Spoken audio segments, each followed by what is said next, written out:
Hello friends, இன்றைக்கி kitchen tips ஒன்று பார்க்க போகிறோம். பாருங்களேன், சிங்க்குக்கு பக்கத்தில் உள்ள இடம்லாம் எவ்வளோ பளபளன்னு இருக்குது பார்த்தீங்களா? இதுக்கு என்ன பண்ணலாம், ஏன் எப்படி பளபளன்னு ஆக்கலாம் அப்படிங்கிறத பற்றின டிப்ஸ் தான் இது.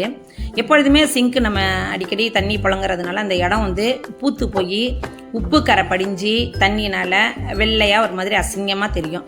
அதுக்கு நம்ம என்ன பண்ணலாம் அப்படின்னா, முதல்ல ஃபஸ்ட்டு நீங்கள் நல்லா கழுவி விட்டுருங்க. நல்லா தேய்ச்சி கழுவி விட்ட பிறகு ஃபுல்லாக ட்ரை ஆகணும். அந்த இடம் சிங்க்குமே நல்லா ட்ரை ஆகணும். ஸோ நல்லா டவலை வச்சு தொடச்சி எடுத்துருங்க.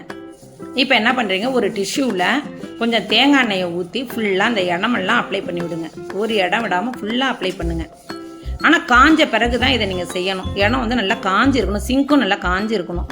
அதனால் நீங்கள் முதல் நாளே கூட நைட்டு வந்து படுக்க போகும்போது எல்லாத்தையும் கழுவி விட்டுட்டு மறுநாள் காலையில் கூட நீங்கள் இது மாதிரி செய்யலாம். இது மாதிரி வாரத்தில் ஒரு நாள் நீங்கள் செஞ்சுக்கிட்டே வாங்கலேன். அந்த இடத்துல வந்து உப்பு கரைங்கிறது தெரியவே தெரியாது. சூப்பராக இருக்கும், நல்லா பளபளன்னு இருக்கும். எப்பொழுதுமே சிங்க்கு வந்து பளிச்சுன்னு இருக்கும். எப்படி பளிச்சுன்னு இருக்கு பார்த்தீங்களா? இப்போ நம்ம தண்ணி புழங்கினோம்னா கூட தண்ணி வந்து அந்த இடத்துல நிற்காது, வழுக்குன்னு வழுக்கிட்டு ஓடிடும் தண்ணி. இது மாதிரி செஞ்சு பார்த்து எப்படி இருக்குது அப்படிங்கிறத கமெண்ட் பண்ணுங்கள். மறக்காமல் நம்ம சேனலை லைக், ஷேர், சப்ஸ்கிரைப் பண்ணுங்கள். தேங்க்யூ.